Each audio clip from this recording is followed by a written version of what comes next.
Steven Salz is co-founder and CEO of eSports betting brand Rivalry. We went public in late 2021, which was the top of the meme stock market, everything. Was that timing on purpose? In our conversation, Steven opens up about being a dad while running the business and what happened when stress took over his physical health. I think it was lack of sleep plus stress plus... We talk about family, business, and even got a little philosophical.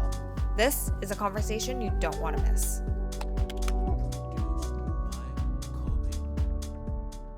Understanding how do you build a brand that resonates with an under 30 audience that usually doesn't care for brands in the way their parents' generation did. So let's talk about that. So between the range of transactional to entertainment, yeah, how are you building the Rivalry brand or brands associated to Rivalry to cater to audience under 30?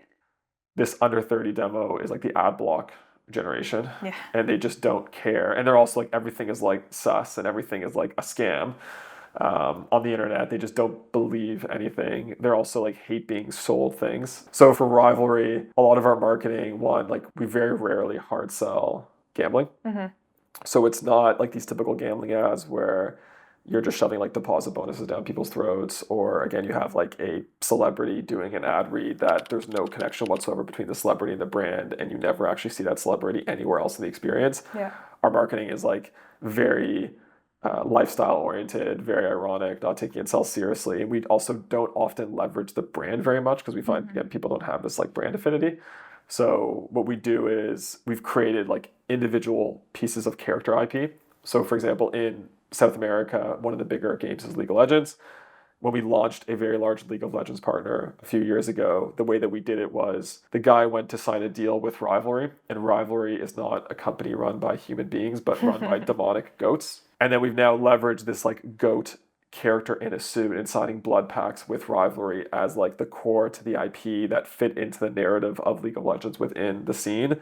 And then over the last few years, every partner piece of marketing, even original games and things we've built on Rivalry, we've injected this goat character and the concept of a goat academy and signing a blood pact with the company in a very creative way as the representation of the company rather than the logo and an ad read and here's an offer.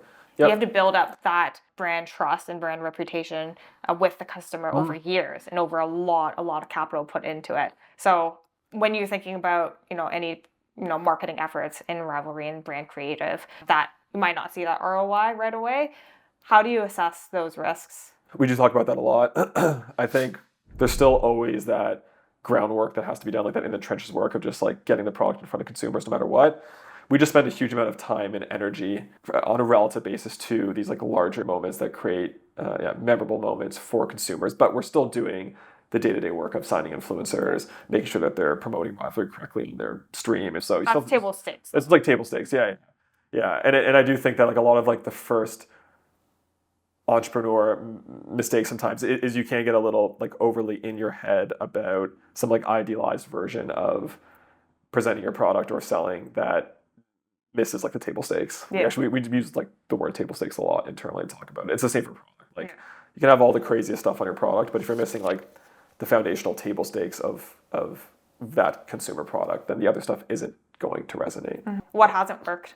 A lot of things. We realized that the betting business is, as much as we were using esports as a top of funnel, the betting business is still more a buffet business than it is a chef's tasting menu. As in you have to offer everything. So we realized quickly, we still need to have traditional sports. And it was always on the roadmap, but we maybe pulled it in. We still need to have casino. We've since launched casino. You still need to have the full product suite again for the things that you're specializing in. That was one big mistake that, again, we have to course correct. I think another was just being naive on this industry because it's a highly complex, global, regulated product that is different in every single market. Yeah, I actually want to take it back to basics, to the uninitiated. Yeah. What are the key differences between esports and esports gambling to traditional sports and gambling? Yeah, they're actually the same. This is one of the big misnomers in the space is I remember our first investor deck. It was a comic I had on 2 slides because it was a long panel, and it was the image was what looked like a dad sitting in front of the couch throwing popcorn into his face watching football on TV, and then what was clearly their kid sitting in front of a computer watching a streamer on the computer. And like the next frame is the dad comes over. He's like, I don't know how you can do that. Like watch other people play video games. Like that's crazy. And then he goes back to his couch and then like goes to sit down. It's just like throwing popcorn. It's just watching football. Same. Yeah. So we've always explained like you have to take people have to remove the concept of like video games and esports from it and like abstract all those preconceived notions. And you're just watching two teams play each other in a thing that you like, which is the same as watching any two teams play each other in a thing that you like, whether physical or virtual. And therefore it's identical. The betting markets will sound different, but they're all conceptually the same. There's like handicaps. There's the same as you have like who's, over-unders on the first period or goals or whatever it may be in hockey. In esports, you have usually it's like a best of 3 maps.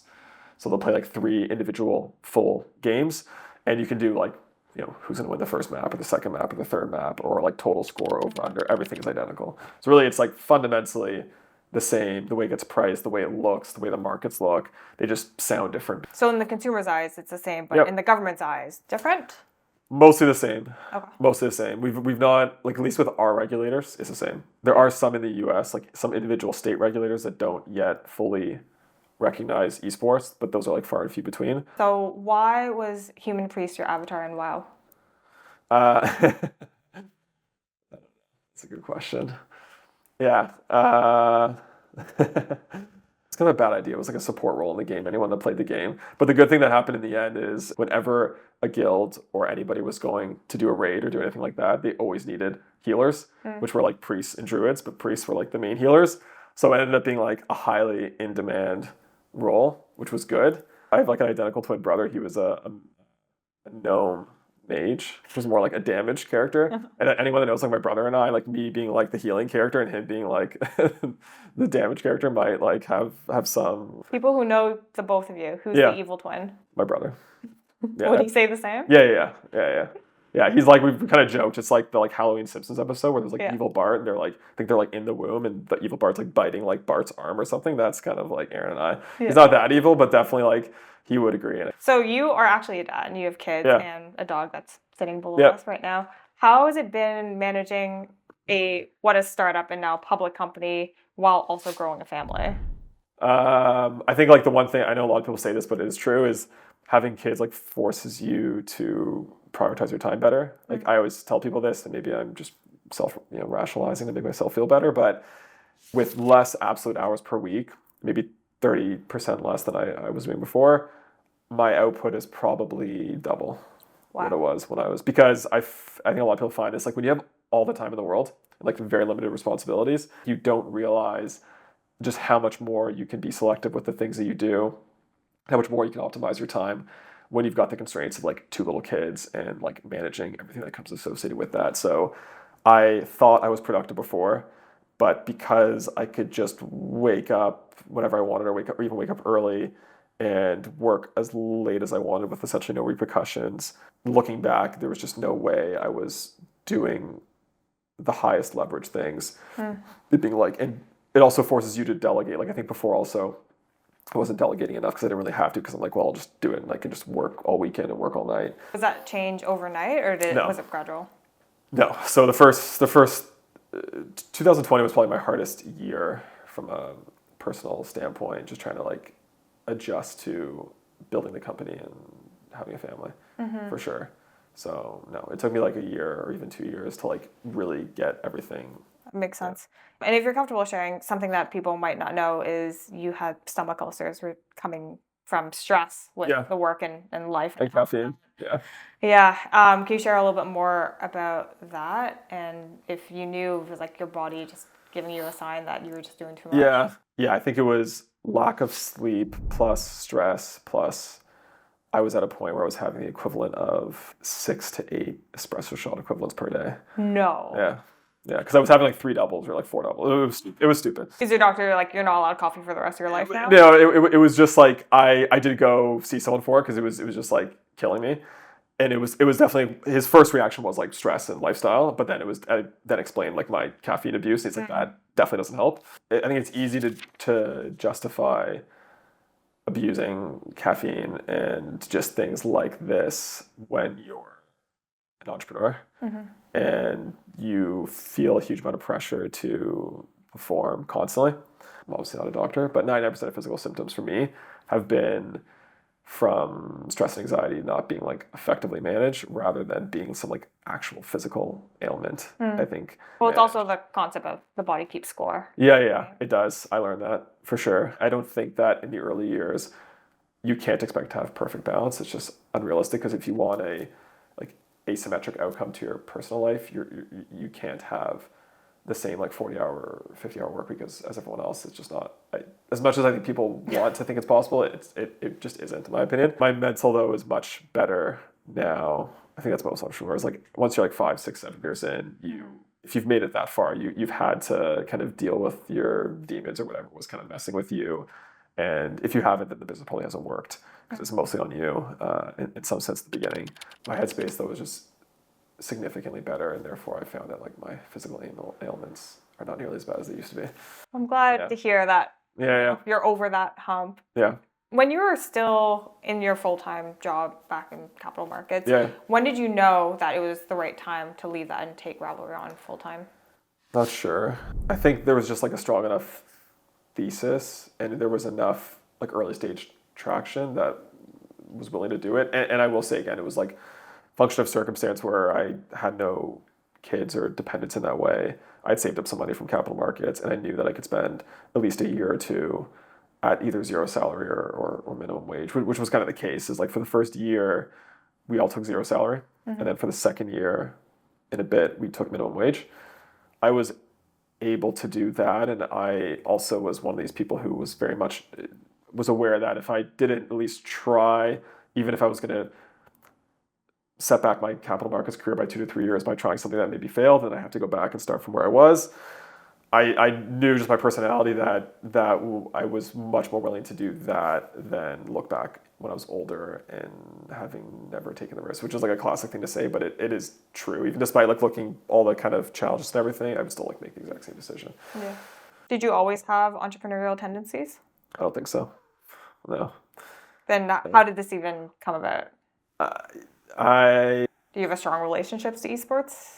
Yeah, I mean, definitely was like always a gamer and all that kind of stuff. But yeah, if I have to like really self-analyze, the thing I always did is like I was always interested in reading in a way that I found that my peers weren't. Biographies or just anything? Just like everything. Like, yeah, like I've gotten cycles of different things even to this day. Like I'll read, for example, like just like if it's a biography, I'll read like 5 biographies on the exact same person in a row, for example. Like you find someone that you want to learn a little bit more and you go deep on. Yeah, and unless it's someone like Churchill, who I have read a lot about, where there's like 200 plus biographies on him and I've had to be selective. Someone else is like Golda Meir, for example.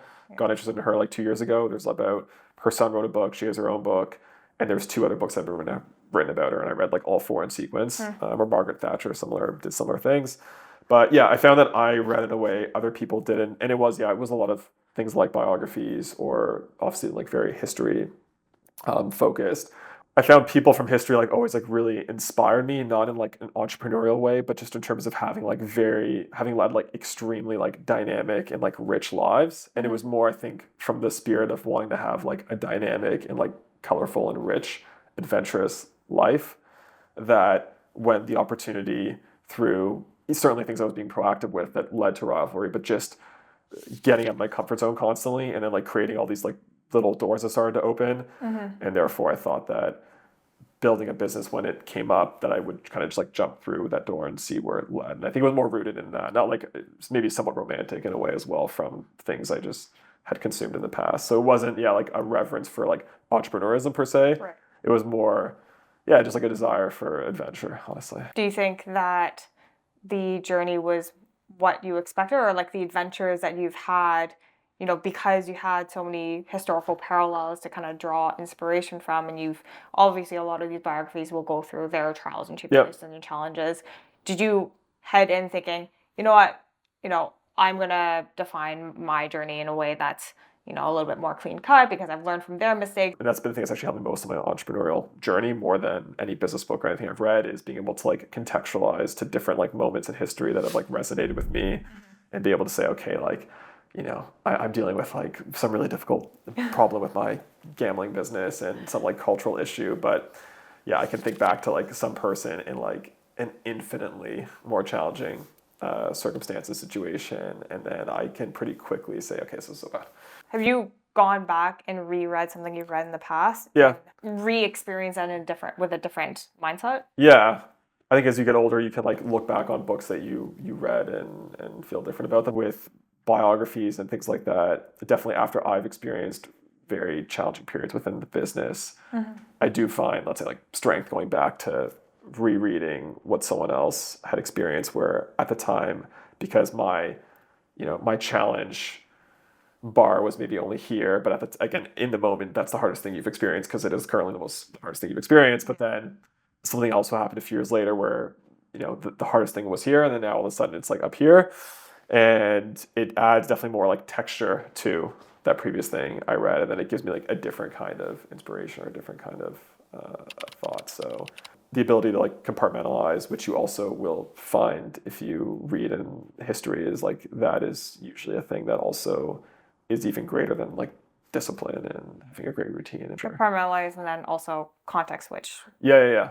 Especially when you're like as fast as you can. Are you a productivity guy at all? I used to be. I think that the productivity trend, like it's very popular now. Yeah. Like productivity is very, very popular, which is a good thing. It's not a bad thing, but I think that the things that are taught through like the hyper productivity, Twitter bro lens is not actually the thing that will lead you to have, again, like a differentiated outcome, which is what I think anyone that's going into that is trying to have a different outcome in their life. That's why they're getting into these things, trying to be healthier, work harder, all that kind of stuff. But I find that it's like there's a certain like narrowness to it, not in like a healthy way. It's like an excessive narrowness where the optimizing for productivity becomes greater than the thing you're trying to get productive for, if that makes sense. Like you end up focusing more on like your productivity than like the goal of what you're trying to be productive for. Yeah. So for me, I was like the hyperproductivity thing was good for me for a little bit, and then I found that it was actually becoming somewhat self-limiting. And now I'm a little bit more like Rick Rubin, creative-esque in terms of like following, the tea leaves and like flow of things that I feel like intrinsically drawn to. How much do you think came from having kids and a family? 50% at least, yeah. A decent chunk. Like a lot of people do say this about having kids, but it is true, is like the benefit of having kids on top of like all just like the joy they bring you. But as a person, again, like you ultimately care the most about yourself.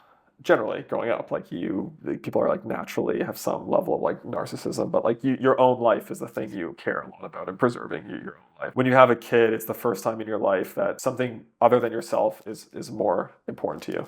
And that is the first time that like there really is that switch, in my opinion. Otherwise it's like very difficult. And something we were talking about before this conversation was the general state of, call it, entrepreneurship and small business here, whether it be in Toronto or in Canada. There seems to be a lack of community building within the founder world. Why do you think that is? I haven't been able to like fully diagnose it. The feedback from venture capital and other like investors or just entrepreneurs even I've met outside of Canada, predominantly like US and Europe, is there is like a perception of Canadian entrepreneurs as being somewhat limited in their vision and view. And not that everyone has to build like $1 billion company. I really don't believe that at all. I just find, for whatever reason, the Canadian psychology, to an extent, is not as shoot from the stars. Do you think that's investor expectation, founder ego, size of market opportunity? It's a little bit of everything. Like there is for sure like a founder ego thing, because Canadians are not in the culture in the way that like Americans are a little more like boisterous in the way that they present themselves and their view of the world, and even just like the culture of America. And that does kind of get into the pores of the spirit of the ecosystem here. I've met many Canadians that are great entrepreneurs, obviously, but they rarely build it, do it, or live here, unfortunately, because that ecosystem has been like that, I think, for a while. Therefore, the investor capital is kind of what's available is more tuned to that. So if you want to go bigger or you want to have that different access to capital, they just don't do it here, unfortunately. So I think it's now become like a bit of like a self-fulfilling thing. Did you wish you had a stronger founder network around you? Yeah, it would be helpful, definitely. How have things changed for you since going public? I think a lot of the external perception of startup going public is automatically you have a lot of liquidity, things are great, you have a huge success. So what has reality been? Yeah. Well, we don't have liquidity. That's a reality check.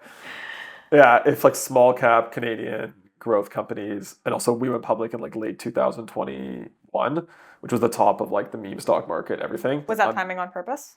To an extent. So gambling. So there's one unique. Yeah, gambling companies do go public earlier in their life cycle than most tech companies because there's like operational benefits to being public. It's a difficult global industry, and it does have a certain perception around it as a result of being gambling. Therefore, signing up like third-party vendors or just like key suppliers or whatever. The legitimacy thing is actually like, really hard. So much so that like we've had some payment vendors that, and we're nice Canadian entrepreneurs with like all accredited investors and all that. But we've had some like very just like straightforward payment providers that are just, you would normally just turn on like a few weeks, that their diligence on us took 8 months, literally.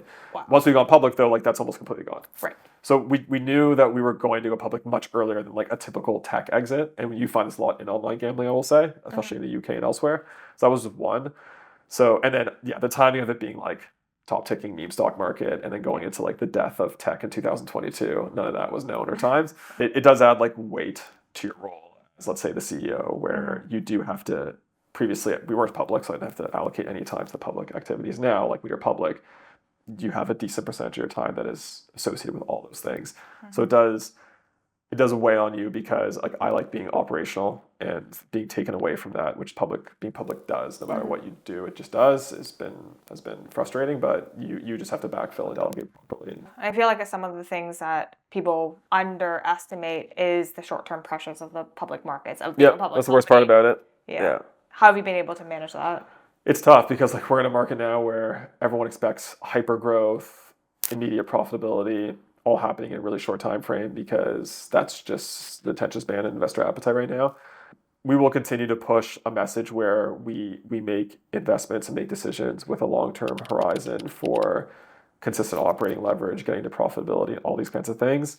Investors still want to see those short-term results, and no matter what, we have to manage that. But yeah, it's tough. I think it was Blackstone and a bunch of other people. I remember a few years ago, they were advocating for taking quarterly reporting to annual reporting, which I still think would be a good idea, just because anyone that's run and built a business knows that 90 days or 1 quarter is just it.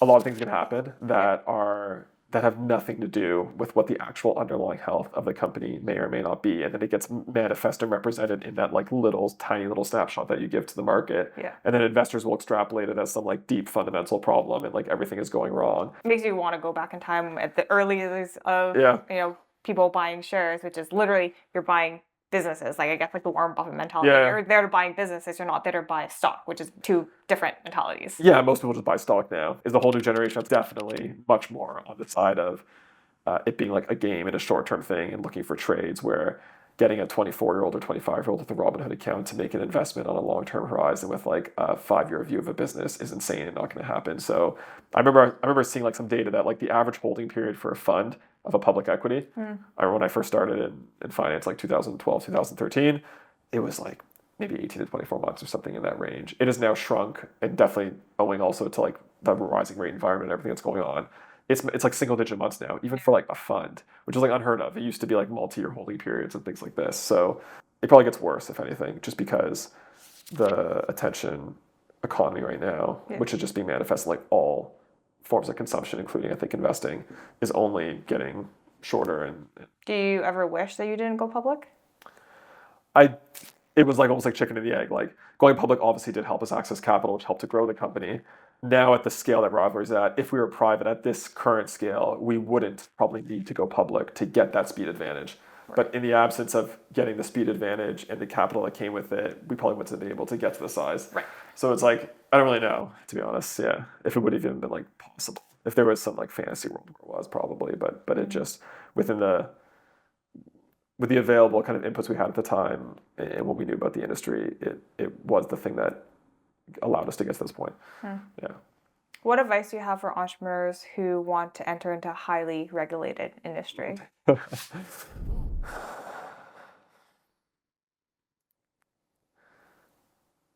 was going to say don't. That's not fair.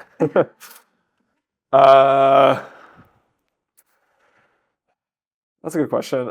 I don't even know what advice I would give. I think this is good. So depending on the industry, you can work with regulators more than you think, and they're more amenable than you think. And I think that most people that start in a regulated business, they're much more worried about all the other stuff of starting a business, like capitalizing, hiring great people, culture, like the billion other things you have to worry about. And the regulation, they just take it like as is. They're just like, oh, we'll just like follow the spec. And like that almost is like the thing that's a foregone conclusion. Whereas like we've realized that there is a lot more like maneuverability in it than you think. Being aware of that, and that most regulators do appreciate like the entrepreneur spirit, and they're typically willing to work with you. The people who write the rules and regulations know less about the industry than you, who are living it day to day. Yeah. Most of the time. Yeah, and if they're good regulators, and they are trying to support the industry rather than like police it, because even their job depends on it, is like they want their regulatory framework to succeed. They want it to generate revenue for the province or country or whatever it may be. They do still want to see an industry Yeah. thrive and grow. Yeah. And hopefully competitive. Yeah. Stephen, you are a wealth of knowledge. I've learned a lot through this conversation and chatting. I did want to end with a few speed round questions. Sure. Speaking about books, what are you reading right now? I just got The Odyssey, like Homer. Oh, wow. Yeah. What is one non-negotiable in your day? Dropping my kids off at school, because I do drop off. Any answer to that would be like something kids related. Yeah. What have you changed your mind on in the last 12 months? Sleep. I just got educated on sleep in a different way, where I do now prioritize sleep. And I was very much of the mind that I was one of those people that could get by on like 6 hours or less and just do it continuously. Yeah. Outside's impact of sleep is underrated. Because I realized that extra hour when you're a little more exhausted at the end of the day, or the thing you're trying to squeeze, like the output when you have good sleep and higher mental acuity is significantly greater than getting an extra hour. And I just didn't. I kind of refused to believe it for a long time. If you can trade your life with another entrepreneur for a day, who would that be? I don't even know. I don't even follow that many other entrepreneurs. I think that's part of my problem. Historical figure, then. Yeah, historical figure.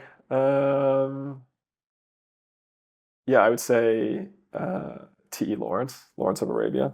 Cool. Yeah. Yeah, I love that. Yeah.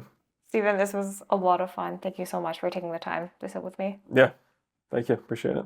I honestly don't think I can say it, because it'll just get me in trouble, potentially. I can't say it.